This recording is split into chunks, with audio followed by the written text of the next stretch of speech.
I think we overestimated Russia in the beginning because, the infamous 3 days to Kiev, Yeah. parroted by the Russian propaganda machine, to the war that it is now, right? We've saw how Russia has continued to grow and evolve. And my fear is now we're starting to underestimate Russian capabilities. I think the clearest picture of that is the way that the Ka-52 attack helicopter was used. In the beginning days of the war, it was used as almost like a Leroy Jenkins, storm the airport, I direct guess. fire, like get in there, Yeah. shoot at anything that moves. And we saw how ineffective they were. Like they were shot down like flies. I, well, I disagree. I won't say that it's ineffective. The issue is that it's a not a sustainable tactic. They were very effective in neutralizing Ukrainian positions around the Hostomel airport. But then as soon as they started facing like actual air defense, Mhm. Ukrainian air defense capabilities, they got knocked out of the air Well, essentially, yeah, and they couldn't be used anymore. they But but for that period of time where they were actually being used in direct action, they were very effective. mhm. It just they couldn't be sustained. But they evolved Yeah, because in the beginning they were used in, the way that we were talking about. And in the mid course of the war, they were used as almost like flying artillery, where they would come up to the front lines, angle the helicopter, yeah, angle attack yeah. up, fire off, and then go back, which, you Pitch up know, attacks. one of those, right? And then the most effective use, which I've seen, is they started using the technique during the counteroffensive where they would stay below the horizon in order to avoid fire, fly up, use their night vision and camera capabilities to see incoming convoys they would coordinate with smaller drones, fire off one of those Vihir missiles, I believe, Yeah. take out a few, armor, trucks, whatever it is, and then fly back down during the horizon. Period. The Ka-52 is what stopped the counteroffensive.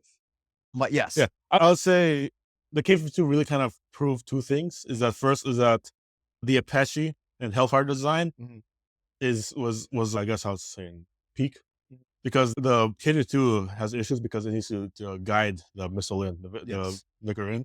Meanwhile, the Apache has the fire and forget capabilities of Hellfire. Mhm, So Apache was essentially built for this kind of combat. Peek up over the horizon, fire a missile, and immediately duck down. mhm, The second thing is that air defense is very effective.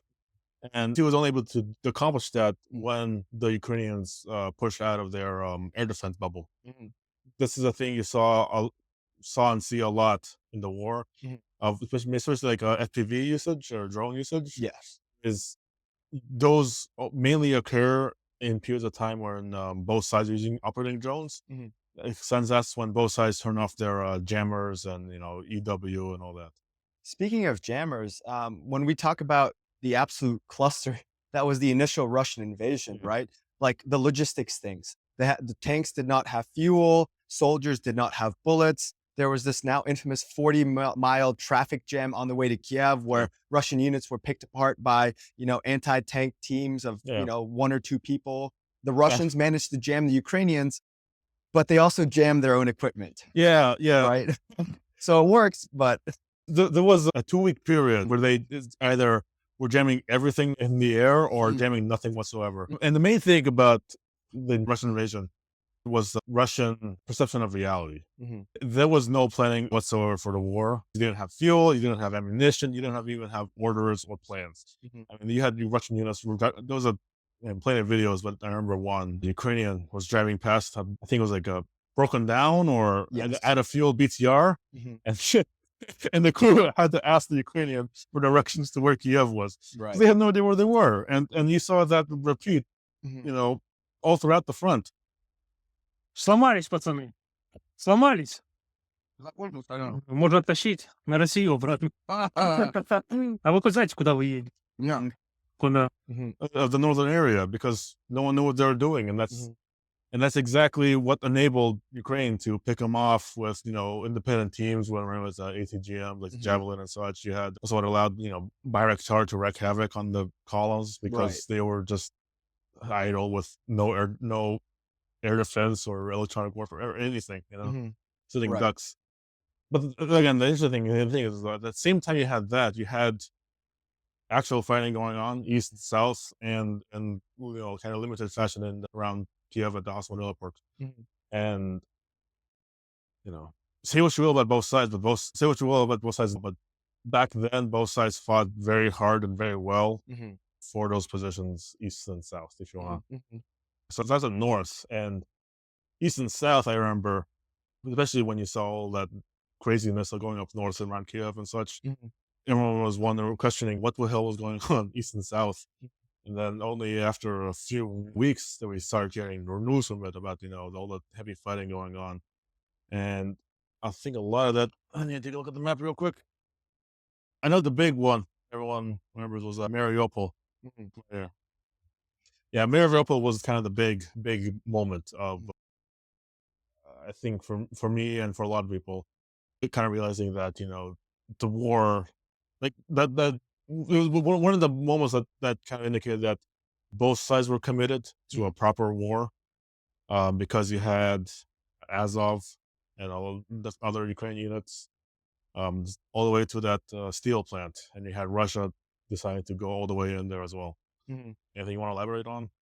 Just some technological innovations. We saw drones. They're Oh yeah, ubiquitous now, but at the time, you know, they were revolutionary. Formations used to have whole recon units, right? Whole vehicles that would go out, they'd use their cameras or binoculars, they would scout out the enemy and only see so much. You had a whole army geared towards reconnaissance, and all of that got replaced with a $200 Mavic drone that could just zoom up and fly over and see the enemy.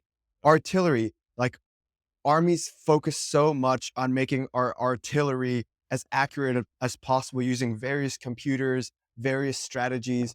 And now it became a matter of flying a drone up and bracketing using by literally seeing in real time where the shells landed. The hunter killer drones, sci-fi stuff. FPVs and such. Yeah, Yeah, I don't need to get into it too much because we all know, like, just you can either destroy your enemy after a concerted combined arms effort, or you can fly a $200 drone, drop a grenade right on someone who's sleeping, using the bathroom, is totally unaware, and fly away. yeah. And if the drone gets shot down, it's a $200 drone. Yep, like a $55 grenade at most. Right? Up So to it. where we have like a drone dropping a grenade on a multi-million dollar tank, a drone that is destroying entire platoons, and you're doing it at the cost of pennies on the dollar. Yeah. Drones, I would say, like if you had to say one technological improvement, drones have changed the face of warfare. Yeah, I guess the most apt comparison I would say is drones are essentially the biplanes of this modern day and age. Mm, It's a technology that has been realized as a kind of definitive thing of the future, mhm, but the development is starting to kick in now, and it's mhm, being developed, but it's not quite there yet for use. Because I know there's been plenty of people saying, even especially on the front, that drones, while very useful and definitely demoralizing for enemy and everyone involved, essentially, mhm, uh, because